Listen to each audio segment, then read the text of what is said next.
Hello and welcome to Southern Knowledge. I'm Nia Anderson. Southern Knowledge is a community-based platform. It's your platform. If you have an organization, a business, an event, anything that you would like to share with the community, please contact us Southern Knowledge on Facebook, Southern Knowledge 6 on Instagram, and we're now on YouTube. So we're doing big things, and hopefully we have some more advances coming soon. Hey, everyone, please like, tag, and share this video. It's a wealth of information that somebody could possibly use and enjoy. So just sit back and enjoy some of this knowledge. You know what? Children, I'm going to speak of children today, have a much harder time growing up. I mean, just going from childhood to adulthood, the road is a whole lot more rockier than it used to be when we were children. And the community is so grateful when there are individuals and organizations who assist in the development of these young minds. Southern Knowledge family. Our guest today is founder, executive director of the Mel's Place, Inc., alumni of University of South Carolina, Gamecocks. Go Cox. Subject matter expert in the nurturing and development of Black boys. Southern Knowledge, please welcome one of our most anticipated guests, Baba Reggie Singleton. Reggie, please, I'm going to say thank you for being a part of Southern Knowledge. Thank you so much. Thank you, Sister Anderson, and welcome to the viewing audience. Thank you all so much for your support over the years and the support you'll be providing in the future. Absolutely. Now, I gave him a handle, Baba. Now, Reggie, you're going to have to enlighten the family on what Baba is. Okay. Well, Baba means father. It was a title that was bestowed on me by the senior elders in the Charlotte community several years ago. It's a title that I don't take lightly at all, and it is quite a bit to live up to. And it means father or a man of high esteem and great distinction. Wow, that's huge. That's huge. How long have you had that title? Is it a title or is it a handle? It's a title. It's a title. Okay. Title, yes, Okay. yes. All right. So you've had that for some time. For about 5 years. 5 years. Yes. All right. Well, I think you live up to it. Thank you again. Thank you, my sister. Now let's get started. Okay. Please tell the Southern Knowledge family about the Mel's Place and its mission. The Mel's Place mission is a guided journey into manhood. And our ancestors and foreparents were so very clear about what our obligations were with our children. There is a proverb that says that when the youth or a boy is not initiated into the village, they will burn it down to the ground merely to feel its warmth. And what that speaks to, Sister Anderson, is the necessity to inculcate, to train, and to teach, to socialize, to properly socialize our young people in terms of who they are and what their obligations are to not only themselves, their families, but also their community and their people. And so the Mel's Place draw on some of those time-honored teachings and traditions of our people. And we provide a weekly manhood training program for Black boys, 12 to 18 years of age. Okay. We have 25 young warriors is what we call them. And we call them that. We're very intentional because it is what we want and want them to aspire to be. Warriors are overcomers. They're achievers. They work hard. They battle. They never give in, never quit. And it is that spirit, that warrior spirit, that we try to invoke in our young people and to provide them the skill sets so that they can be problem solvers for our people. So they recognize their honor and their duty to serve our people's interests. That's powerful. You and I spoke prior, and you mentioned a segment in Roots where Kunta was taken away from the family. Right. And this is the very same principle in which you speak of, correct? Right, that's right. I was a 15-year-old boy on the Sea Islands of Charleston, South Carolina, and I saw Roots in 1977, and there was the Contungo. He was the lead who had these young boys who would basically break them down. He was breaking them down in order to build them up as a team. He had them to remove their hair, their different clothes. Everybody was the same. They all were bald. Mm-hmm. They all had loincloth on. And so he took them through various rituals and time-honored traditions. He taught them how to discern with various plants, what plants look like. Taught them the necessity to think, how to treat families, how to treat their family. Taught them order. Taught them, husband, wife. You get married, then you have children. Mm-hmm. Provided order and traditions and teachings to them. So he took them through these various rituals and these various rites of passage, so to speak. And these rites of passage were various transitions from one stage of a man's life to another. Mm-hmm. And so it's important that we reclaim those traditions.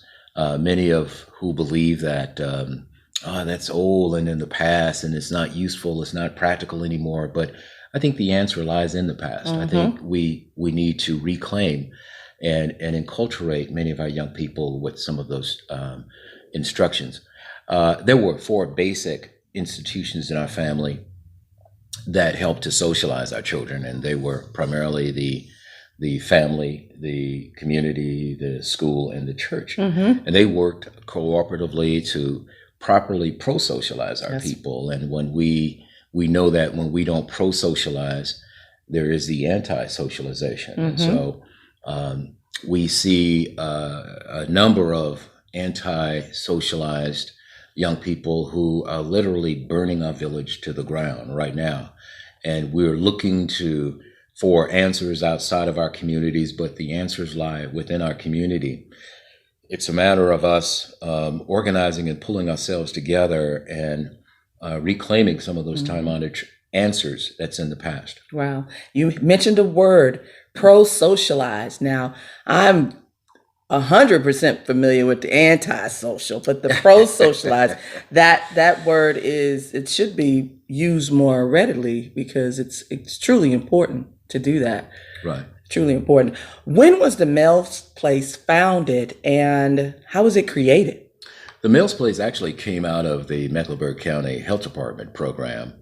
I came on in 93 and then realized that we needed to do more than just merely provide condoms to young Right. people, that it needed to be within a deeper cultural context.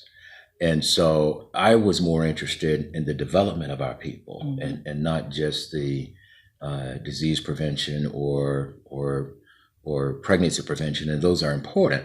But I felt that it needed to be more deeper and to address some of those chronic entrenched conditions that impact our people and our community. And so we wanted to draw on, and we pull from that. So we're an African-centered, male-centered, non-religious group. We don't get tied up into religion, but we're a very spiritual organization. So we are led by 4 main Masharis, and those Masharis are Brother Carlos Boyd, Brother A.J. Simmons, Brother Jerome Smith, Brother Jerome Moore, Brother Ken Smith, and Brother Varnell Bieneme. Okay. We have other supporters and friends of the program that work with us, provide resources, etc., and they have proven to be invaluable. So we have those Masharis, those elders who work along with our young warriors, those 25 warriors, in addition to some of our hardworking parents. We got some wonderful parents, and certainly go against what some of the more common beliefs and things that are said about our parents. I think our parents love their children and doing the very best they can, given some of the constraints they're working with. So you've been around roughly 8 years, would you say? As a nonprofit. As a nonprofit. Okay. Yeah, officially as a nonprofit, but we've been grinding since for over 25 years. Over 25 years. Yes. Wow, because my reference to the Mel's Place was exactly what you said in the health department, giving education to males and giving out condoms, stuff like that. I when I heard it, I had no clue. So that's why this had to happen. for the community. So Right. thank you again for that. Okay, so since you've been involved and you 25 years, you watched the dynamics of young people change. Right. What are the changes that you've seen in the young men that have come through the program? Well, we've had over 3,000 young men Oh, who wow. have successfully come through the program. It's a diverse group of young Black men that come through. Some come from, again, a variety of dynamics, two-parent homes, single-parent homes, or no parenting happening. But it's the young men, though, are like young men elsewhere. They need to be socialized, and this is irrespective of where they are academically, because I would submit that no matter how well a child is doing academically, the fact that they need to be socialized, and the socialization tells them who they are and what to do with their respective education. I mean, if you go and get a degree, you become a doctor. You become a doctor, and but yet you don't use your degree to solve the problems and address the conditions of your people. Then it's not a purposeful, useful education, Right. for that matter. So education to me then, and this is the type of education that it's an African-centered education where we fundamentally use whatever gifts, skills, and scholarships to solve our problems. Okay. Now, the meat of it. What are some of the activities and experiences the young men will have while going through the program? Well, we have three basic tenets. It's the mentorship. We do a weekly manhood training, which is a life skills program. It's a rites of passage, and again, we focus on the Black experience, the African American experience on the continent as well in the diaspora. We also focus on agriculture, and agriculture is big for us, and that solves a major issue that we have regarding food insecurity and issues around food sovereignty. These young men know and can grow and produce, and they also distribute healthy food. They are in the processing business. They recycle and use composting, and we serve a significant amount of food to the seniors along the Beatties Ford corridor, which is what they call a food desert. So we also are the fiscal sponsor for the Rosa Parks Farmers Market. And so agriculture is big. We are looking into the past in a Sankofa-like fashion. We're examining our past and reclaiming that agricultural ingenuity and brilliance that we've demonstrated. And some of it is addressing some of those negative experiences that our young people see regarding agriculture, the enslavement of our ancestors, tenant farming, sharecropping, exploitation from USDA, et cetera. Yes. Those are some of those things that contribute to some of the negative aspects of why a young man may not want to do what he may see as undignified work, agriculture. But there are a few things that are more honest and sincere and cathartic than a person putting their hands into the soil. And so we grow more than just food. We grow men here too. So our third area of focus, our tenet, is the service. And so we do a significant amount of community service for nonprofits, for churches, for the adult population. In fact, one of our great partnerships is Loving Touch Adult Daycare. That's right here on the Beatties Ford corridor, correct? Right along the Beatties Ford corridor. Okay. In fact, we really enjoy doing a lot of work and struggle on this corridor here because, people look at this.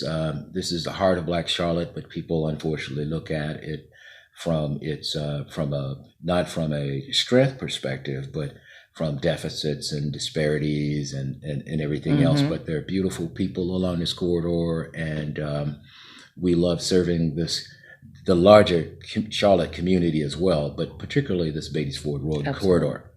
That facility has adult daycare people. And so we've kind of informally adopted them as grandparents, and they've informally adopted our young men as grandsons. So we go over there and we share stories with them. Mm-hmm. We sit at their feet and we listen to their stories, and they transfer, a lot of the knowledge they have into our young people. And it's important to have those intergenerational kind of relationships. What's the impact? Because now, I mean, I'm thank goodness my son is older, but listening to elders or even just parents is like a thing of the past. What is the impact on these young men having the opportunity to sit at some of these elders' feet and listen to some of the things that they've been through and teaching them? Well, it's a very humbling experience for me personally, because I do that myself. But for the young people, they get to know that a lot of what they're experiencing now is not new. Mm-hmm.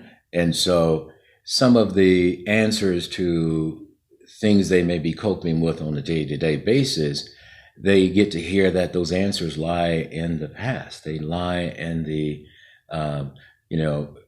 values like respecting, yourself, respecting the elders, valuing how you look and how you appear, having a sense of a relationship with a higher being, something bigger and greater than yourself. Valuing education, training, and skills, and loving and caring for your people. Mm-hmm. And so these are time honored, and when they get to hear these from people who have been there before, who've had dry runs, who've had some practice, Right. at life, Mm-hmm. it helps them to understand that a lot of what they're going through is they can push through, they can be resilient, and they can resolve their issues, and it doesn't have to be ending in some type of violence Right. or self-destruction or group destruction. Absolutely. And I'm going to back up to one of your pillars you had. The second one was the agriculture. Yes, ma'am. And I gravitate to that so much because, I'm a gardener myself. Okay, go ahead. And and I know the impact of actually being one with the dirt, being Yes. one with the soil. Yes. And, in recent times, the decreasing of Black farmers has decreased so much. Mm. Tell us a little bit more about how that could possibly impact those coming through your program, and if there's anyone who has taken those skills and progressed on. Great question. In fact, I think agriculture is one of those areas that when we look at sustainability, when we look at employability, jobs, it is still one of those areas where there is great opportunity for careers. And we know that we're going to eat today, we're going to eat tomorrow, we love to eat. And it's important that we be a people where we are fully involved in the food system. Mm-hmm. Again, we're not only where we're growing and producing and being growers, because there is great value to that, particularly clean food. Mm-hmm. And to the degree we could provide clean food to our people, will address the chronic disease that we disproportionately suffer from: diabetes, cancer, high blood pressure, High cholesterol. etc. Mhm. Yes. But also, so to address the debilitating, in many cases, unnecessary, needless deaths that we're suffering, but it also will address careers and economics. And so when we move beyond merely being consumers, now this food system is certainly broken for us as consumers. Yeah. But for the larger system, it works well. It Mhm. works fine. In fact, it works the way it was set up to be. Exactly. Which is, they be the producers, they be the processors, they be the distributors, the institutions, the nonprofits, the foundations, the USDA, the public health, and all these other institutions, they profit from that. And so in order for us to no longer be what has been said, that from Dr. Thomas Sankara, he said that he who feeds you controls you. Mm-hmm. And so we have to be a people who are moving toward being free and self-determined and self-ruling, self-governing, and and where we control our own local economic as well as agricultural markets. You can't just have your money flowing out of the community, right.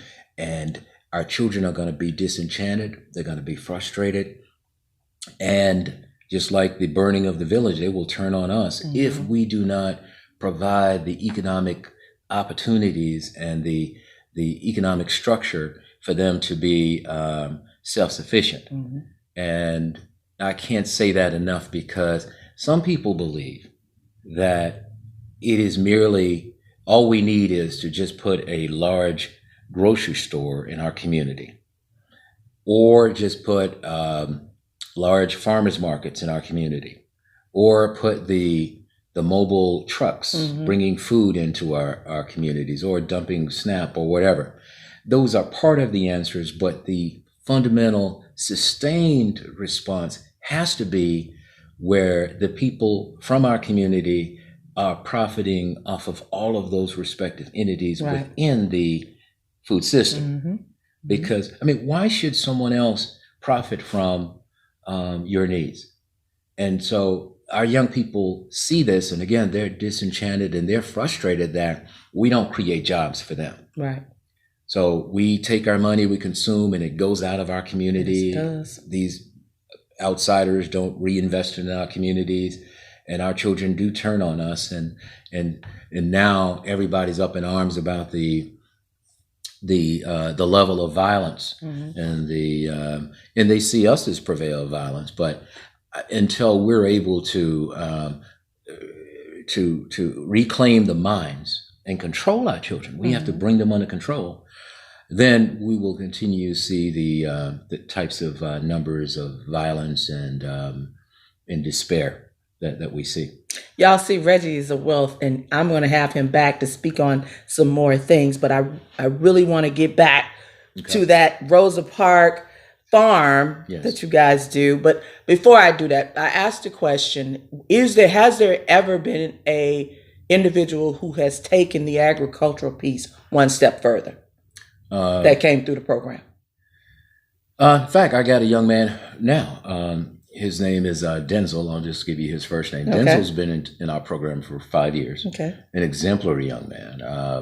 Very, very proud of him. He's got a great family. He really exemplifies and embodies the teachings and the instructions and the image that we want for our young warriors. He's going to be graduating, and he's going to be going to North Carolina A&T State University. All right. Aggie Pratt. And he's going to be majoring in botany. And so he's been with us, and he's been with us on our travels, and we've taken him to Tuskegee University. Oh, wow. Excellent university founded by Booker T. Washington. And of course, the great instructor, Dr. George Washington Carver, who was a botanist himself. Absolutely. So Denzel's, he participates in our Rosa Parks Farmers Market.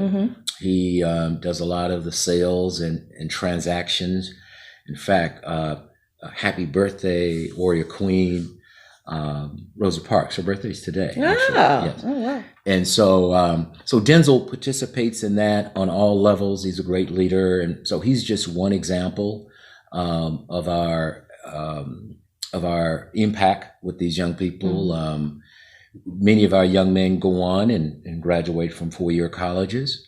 They go on and get trades and various skills. Some go into and enter the workforce and become productive. They get married. They have children, and many of them go into the military as well. So our guys become full participants in society and are a contributor to our society. Now, I was excited over the holiday when I saw this great advertisement of all these collard greens. Oh, yeah. And it was coming from the Rosa Park Farm, correct? Am I correct in saying? That was the Mail's Place Farm. That was the Mail's Place Farm. Okay, correction. So Mail's Place Farm. Yeah, so the Rosa Parks Farmers Market. Okay, and that's from June to September, and the Mail's Place serve as the fiscal sponsor for that. And we're also farmers at that market as well. And so that's coming up on its 5th year. Okay. But we also have a farm that we produce local seasonal produce. Okay.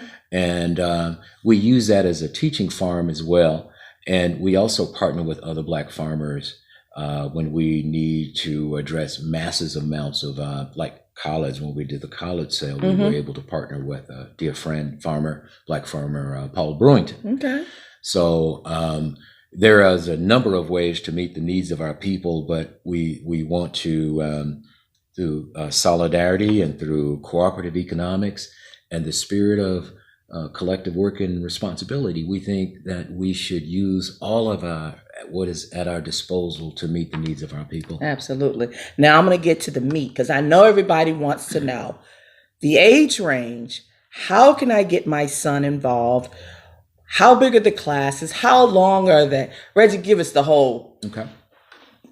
So we meet on Wednesdays. We used to graduate them out, but we don't graduate them out anymore. They stay into the program until they graduate from high school. Okay. And upon graduating, we do a formal initiation, formal rite of passage celebration.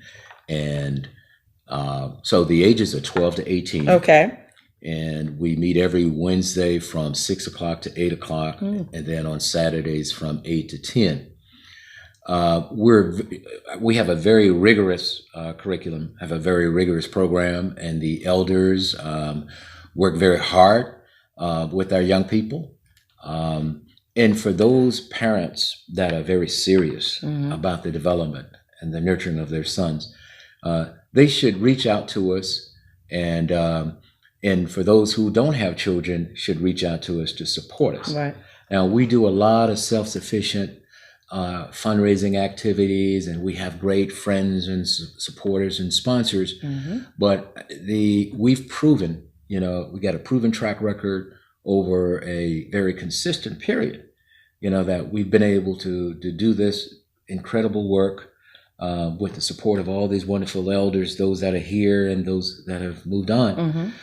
We've been able to do incredible work with very little resource and very little funding. Now, we're not out there wanting to be controlled by anyone and would just take anybody's money, but it is important that things that are of value to us in our community, we should support. Absolutely. And so we can't have it both ways. We can't laugh at the children and talk about the children and act as if, they're some alien or whatever, but not invest in them. And so praying for them is important, but you got to put your money where your mouth is. Absolutely. So how many young men are in the program? How long is the program? There are 25 young men, and they are in the program until they graduate from high school. So is there, because I know it's not continuous, it's like weeks it's like 16 weeks? Or? No, we continue, we meet all through the summer. We meet through the summer, we meet through holidays, because we don't take time off when it comes to the development of our people. Oh, man. And so 2 hours, to be honest with you, on a Wednesday, and 2 hours on a Saturday. And then, of course, we have a number of other activities that go on, community service and many of our local, regional, international trips. But that's still not a lot of time when you start talking about being serious about developing our young people. Correct. So, but we do ask that parents, if they're serious, that, they have to get their sons there. There's no enrollment fee, but we do have fundraisers because we want to be, self-sufficient to the degree we can. And so it does require parents and their young man themselves, because we want skin in the game. Absolutely. So when people feel some ownership to it, they're going to give you a lot more. Yes, they sure will. You talked about, and I heard it, travel program. Tell us about this travel program, because I'm excited. I'm excited. Well, thank you. Well, we want to use travel to broaden the experiences of our young people. Absolutely. We want them to know that there is a broader world out there, a broader world and greater opportunities. And I want them to be thinking long-term too. I want them to be, postponing some immediate gratifications. I want them to be thinking, not being as reactionary and thinking only short-term and so reactionary again. And so by exposing them to the way other cultures live, the way other people live, how people are surviving, how they're overcoming, etc. You give them a greater sense of hope and inspiration, and so my children have been very fortunate. You know, my wife and I, we've been able to sacrifice so they can travel the world, and so I think all of these young men, particularly these young men that I work with, should have those same opportunities. And just because their parents can't afford it, don't mean they don't need it. And so to be able to expose them, to broaden their experiences, to see other culture, to draw, and to be able to see parts of their culture they've been yearning to want to get to know more about. Where are some of the places you've been? Well, we've internationally, regionally, we've been to Selma, Birmingham, Montgomery, Charleston, DC. Here in we go to the museums. We take in lectures, and so a lot of what our young people are able to do is to see and to experience firsthand accounts. I'll give you one experience. Years ago, we were coming back from Tennessee. We went to Memphis, and then we went an hour north of Memphis in a place called Henning, Tennessee. This is where Haley boyhood home was. And so on our way back, go back and forth, they were asked to watch Roots, the whole series, right? Okay. And so several weeks later, I had a conversation with a young man, and he told me that they were watching Roots in class. And so he was so enthused about having had that firsthand account, the primary knowledge. And he was a young man who normally sits back, many times finishing last, was enthusiastic that he was the primary educator and was running things in that class. And so it's important for them to be able to have those kinds of accounts and those kinds of experiences. Internationally, we've gone to Ghana twice. Okay. We've gone to, we went to Cuba this past summer. Wow. We went to Ghana last year, and we're going to, or Kemet, some refer to it as, we're going to journey on the Nile. Wow. And so we're going there in December of 2020. And that's this huge. It is going to be huge. And we've already started our preparation, our fundraising efforts. Okay. And, so we'll be looking to our young audience here for their support. Absolutely. Absolutely. Now I'm going to back up just a bit, because you gave homage to the volunteers and the Mashari. Did I say it correctly? Yes, ma'am. Mashari. Okay. Yes, ma'am. Now, as far as volunteer efforts, what is it that you're looking for in a volunteer? Because everybody can say, well, I can give 2 hours, and then sometimes, and I'm not saying all volunteers are great. Right. But all volunteerism is not that great. So tell us what you're looking for if someone wants to contact you to be a volunteer. Right. You're absolutely right. And various people bring different things. But in terms of needs, we're always in need of men who are genuinely concerned and love and value and respect our people, respect our culture, and love our children. They have a temperament that allows them to teach and to model appropriate behavior. We're always, because of our agriculture, we're always looking for arable land, which is property or land that's fairly readily able to be grown on, that's not polluted with petroleums and metals, etc. But it is fairly readily able to be, because we want to expand our growing and our production. We want to meet greater needs of our people.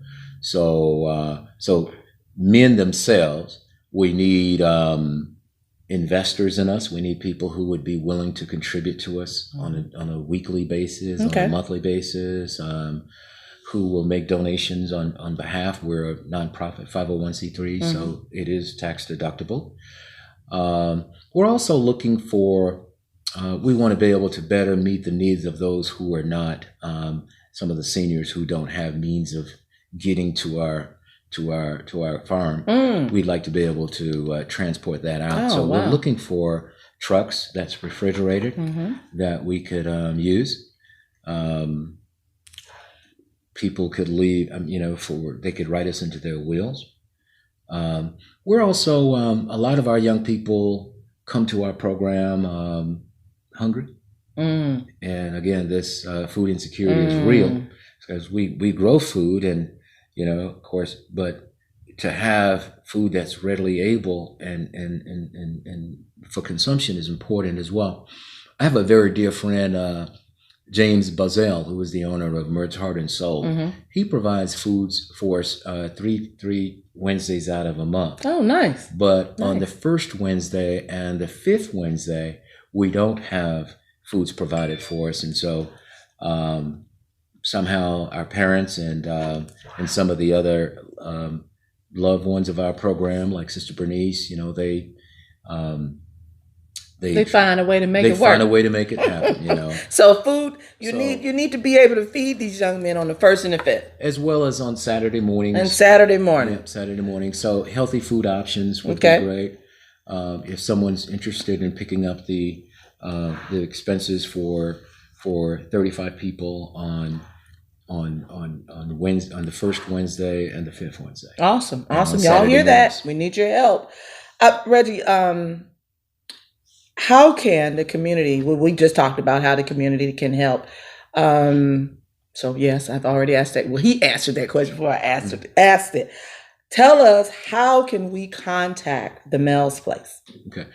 Our website is www.themelsplace.org. www.themelsplace.org. Y'all see that, right?